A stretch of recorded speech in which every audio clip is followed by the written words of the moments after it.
Next on the news. Tomorrow, I leave to visit the refugees on the countries bordering Ukraine. Cardinal Timothy Dolan poised to leave Rome and head east to spend time with refugees from the war in Ukraine.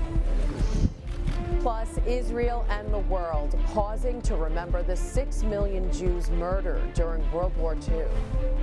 Pope Francis revealing new details about his knee problem to his general audience, and it's surreal. It's a big commitment, but it was always my first choice. A Diocese of Brooklyn student crediting his career in Catholic schools for allowing him to aim high in the Air Force. I'm Christine Persichetti. Current News starts right now.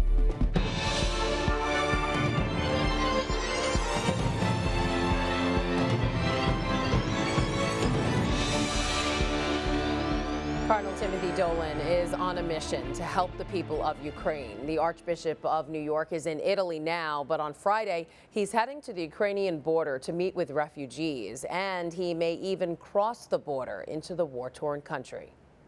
Hey, buongiorno. Good morning, everybody. Cardinal Timothy Dolan coming to you from Rome, not New York. Thanks for tuning in. Calling it the antipasto of his overseas trip, New York Cardinal Timothy Dolan has been tweeting videos from the Vatican. The Cardinal met with Pope Francis on Thursday. On Friday, he's heading to Poland to meet with Ukrainian refugees at parishes, a railroad station, and at the border. I'm here on my way to those countries bordering Ukraine that have so generously taken over 4 million refugees from the suffering, the anguish of that beloved Ukraine. Refugees like Irina and her sons who came to Poland from Lviv to escape the war. I can't say this without tears from my eyes, because it is just, I couldn't imagine, that it would be happened. It is just awful. It's dangerous in Lviv to live, because every time a bomb can fall on our house. In an interview with Vatican News, Cardinal Dolan, who's the chair of the Catholic Near East Welfare Association, says he wants to bring over the gifts that Catholics have donated. And we want to just embrace them and say, we love you, we have not forgotten about you. We want to pray with you, we want to encourage you, and we want to help. After Poland, His Eminence will travel to Ukraine's borders with Slovakia, Hungary, and may even cross the border into Ukraine, he says, if they can do that. This is a moral issue of an abuse of power. This is a moral issue of unprovoked and illicit use of violence and military force. Cardinal Dolan says he's afraid that the war will expand into other countries and that there is raw evil in the world. For full coverage of the New York Cardinals trip, be sure to stay with Currents News and the tablet newspaper. We'll bring you up-to-date information all along Cardinal Dolan's journey. President Joe Biden wants Congress to approve an additional $33 billion to help Ukraine fend off Russia. The cost of this fight is not cheap, but caving to aggression is going to be more costly if we allow it to happen. His announcement was seen as a signal that the U.S. is prepared to mount a long-term campaign to bolster the war-torn country while weakening Moscow. The White House says this latest proposal is expected to support Ukraine's needs for 5 months. It will provide more than $20 billion in military assistance for Kyiv and for shoring up defenses in nearby countries. The announcement from Biden comes as the U.S. economy shrank in the first quarter of 2022. It's an abrupt about-face from last year's strong growth. As Gloria Pazmino reports, some economists are concerned about a possible recession looming on the horizon. America's economy is unexpectedly shrinking. The nation's gross domestic product, a key measure of economic activity, declined in the first quarter of 2022, according to data from the Bureau of Economic Analysis released Thursday. That means it's the worst quarter for the American economy since the beginning of the global pandemic in 2020. I think what you're seeing is enormous growth in the country that was affected by everything from COVID and the COVID blockages that occurred along the way. So what's driving the decline? Problem is, I got to pay a lot more at the gas tank, and every time I go into the grocery store, my bill is higher than the last time I was there. That's what's really bugging people with good reason. While consumer spending increased, inflation remains high. Chart-topping gas prices in response to Russia's war in Ukraine are also hitting Americans in their pockets. Most recently, the global pandemic and now Russia's invasion of Ukraine underscore the likelihood of large economic shocks and disruptions that must be addressed. 2 straight quarters of declining growth usually amount to a recession, but experts say it's no time to panic, at least for now. No one is predicting a recession now. Some are predicting there may be a recession in 2023. I'm concerned about it. Gloria Pazmino, Currents News. While gas prices are rising, supply chain issues are dropping. That's according to Yang Ming, one of the world's biggest shipping companies. Currently, the number of ships waiting outside the ports of LA and Long Beach is now less than 40. That's compared to the more than 100 earlier this year. Real estate markets have also seen supply chain disruptions. Intense demand and diminishing supply have sent home prices soaring around the country. And the biggest pitfall from this housing shortage, rent prices are climbing to record levels. Vanessa Yurkovich reports. Lists and lists and lists. Laura Gilmain and her daughter Carson have 30 days to find a new home. How many properties do you think you've explored? Thousands. For 3 years, Gilmain has been paying $2,100 a month for this 3-bedroom in Palm Beach Gardens, Florida. But last month, she got a letter from her landlord. Due to unforeseen circumstances. Her new rent, $3,200 a month. Rising property taxes and mortgage rates are to blame. I freaked out. We can't do it. There's a housing affordability crisis. Home prices are sky high, forcing more Americans into a competitive rental market. Gilmain, a single mom and disabled veteran, is reliant on rental assistance from Housing and Urban Development, or HUD. She already had fewer options, but now landlords looking to capitalize on rising rents are less willing to accept the strict guidelines of her rental voucher. How critical is the HUD voucher to your existence? That is our existence. Without it, we would be homeless. Rents are rising across the country, up a record nearly 20% on average in 2 years. Double that in cities like Memphis, Tampa, and Riverside, California. But the Miami Palm Beach area tops them all at 58%, nearly 3 times the national average. When there's a hurricane, it's illegal for gas stations to jack up the prices.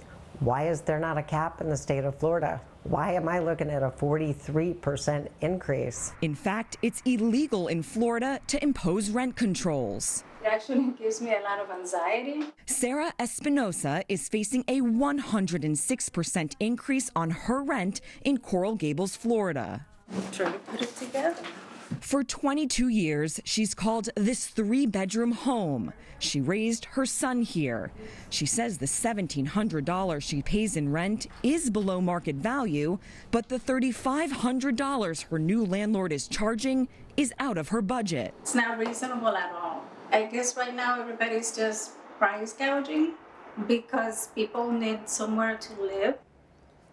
That was Vanessa Yurkovich reporting. As you heard in the story, mortgage rates are part of the issue here. They're about 5% they're above 5%, I should say, for the first time since 2010.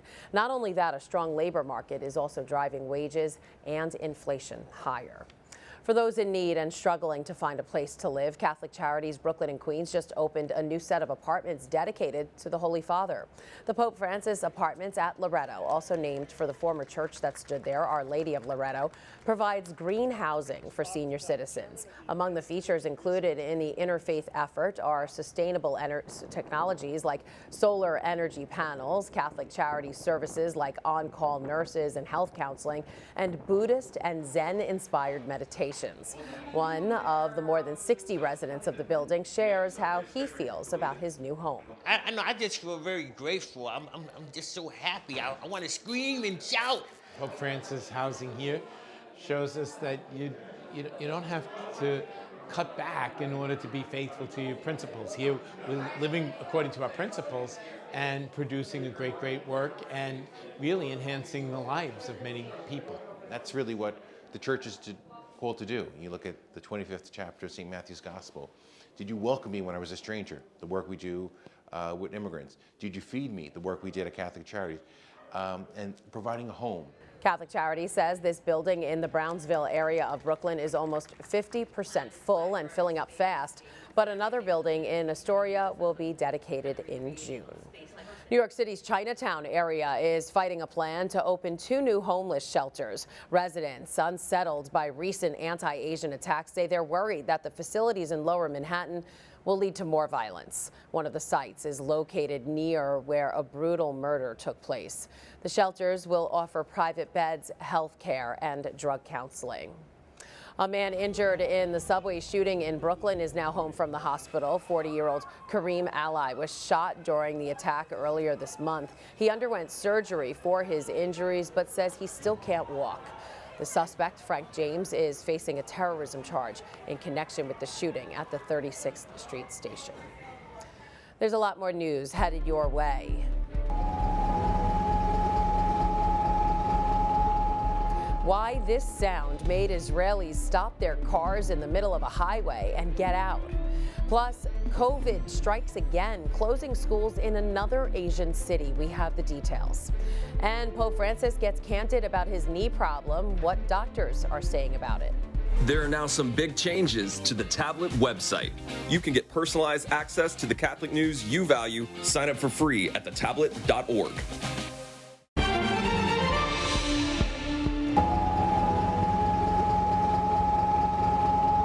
The siren that brings an entire country to a standstill. Israel marking the memory of the 6 million Jews murdered during World War II.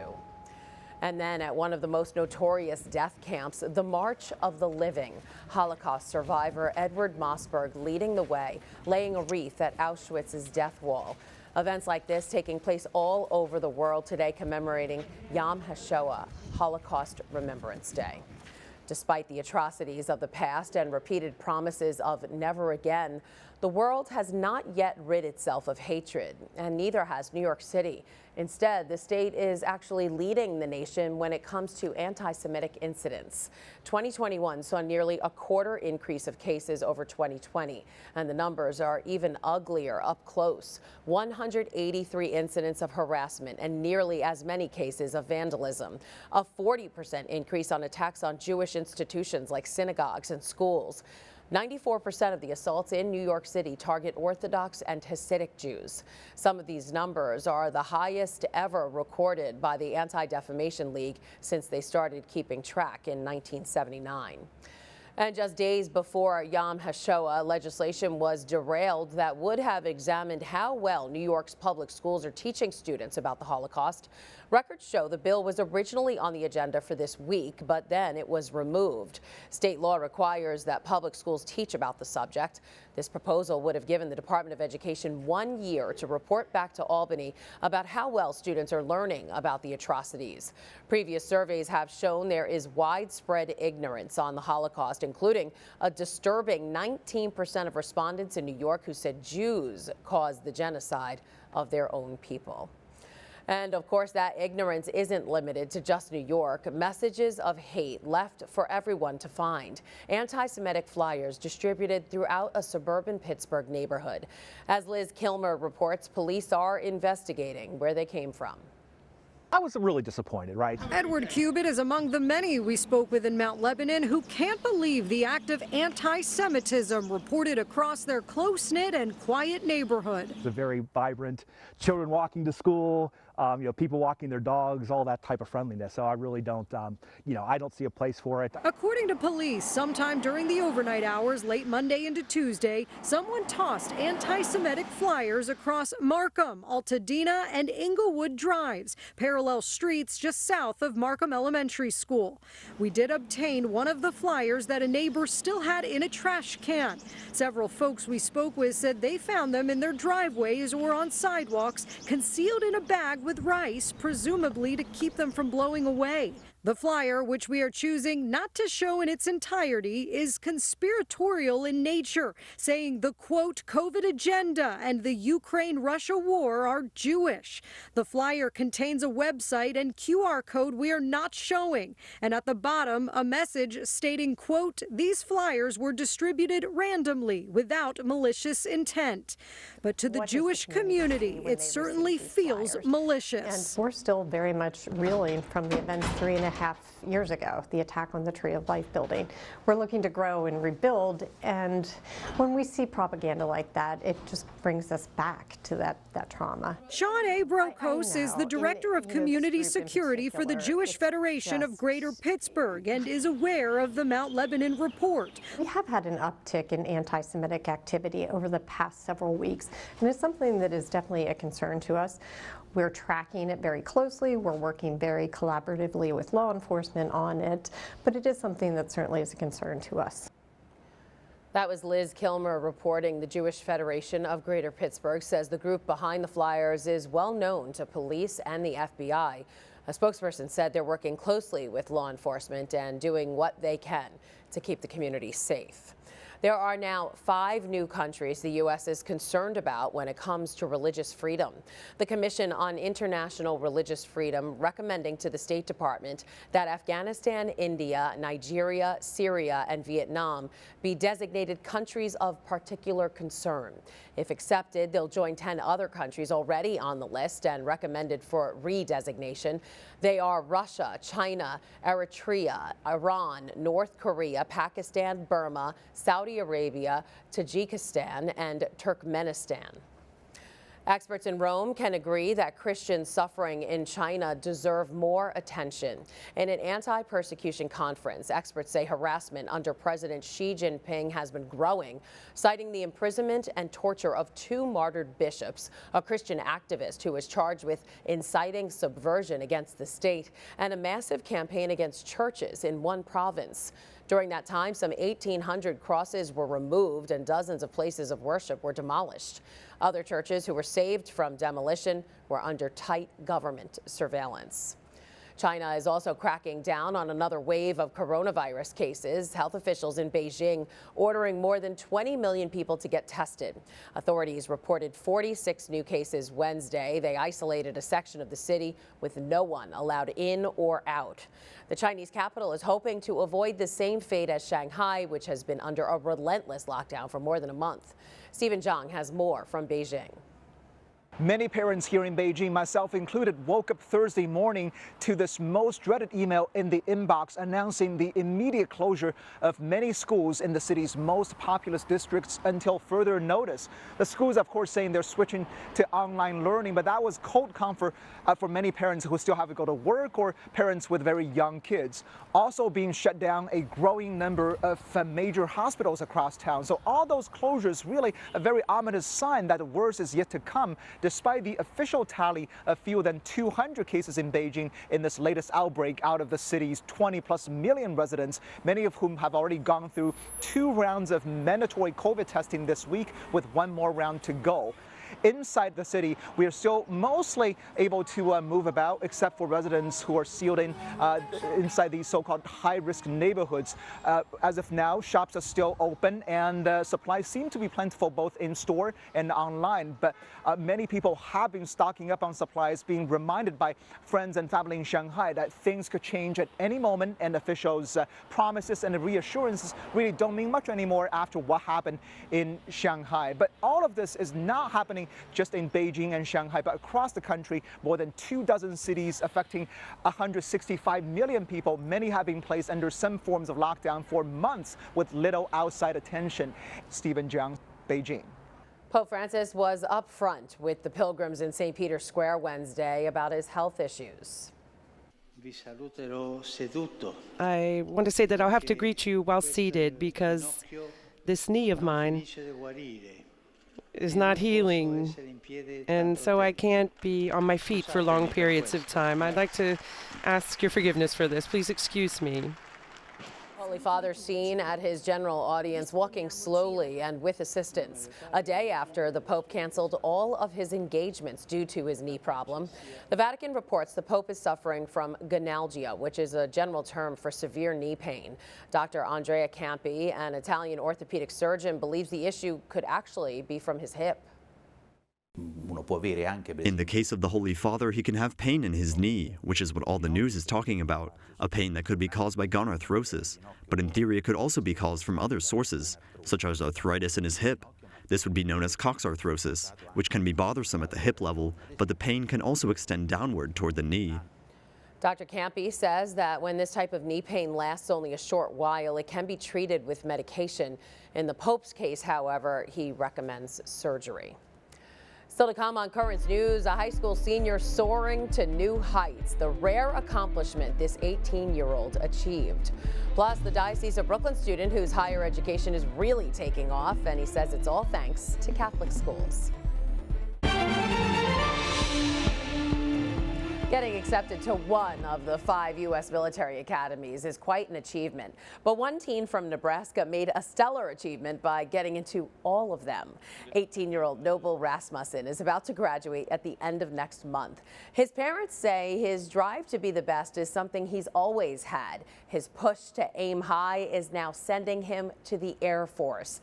And he has this advice for other teens striving for their own success. Stay strong, stay optimistic, and stay motivated. It just a little bit at a time and a day at a time is how you get through it. Noble will head to the Air Force Academy this summer. And one of that teen's possible classmates could be a student from the Diocese of Brooklyn. Thomas Tong says his lifelong career in Catholic schools gave him the edge and drive he needed to follow his dream of flying high in the Air Force. Currents News' Jessica Easthope has his story as he's preparing for takeoff. This shy kid from Sheepshead Bay is about to start a new chapter. One he says he knew he was destined for. When Thomas Tong graduates from Xavier High School this year, he'll be entering the Air Force Academy, a goal only 10% of applicants can say they've achieved. It's surreal. It's a big commitment, but it was always my first choice, and I always just wanted to be part of something bigger than myself. But long before Thomas dreamed of being in an airman's uniform, he was in this uniform at St. Mark's Catholic Academy. Come on, Tom. Thomas isn't Catholic, but he says his Catholic education transformed his view of the world. It gives you another perspective on life, and you can use parts of Catholic teaching to better yourself and better the way you live. Coming from St. Mark's, Thomas took that foundation and soared at Xavier. He became a track star and rose through the ranks of the school's intensive JROTC program, surprising himself with what he could achieve and completely shocking his former teachers. He was kind of polite, quiet. I never envisioned him as a military type. His middle school teacher, now principal of St. Mark's, Mark Wilson, says he couldn't be more proud. He was always a helper, and that part of him has never changed. But even this exceeded my expectations of what he was capable of. Thomas said he's hoping the family he found during his Catholic education he'll soon find again in the Air Force.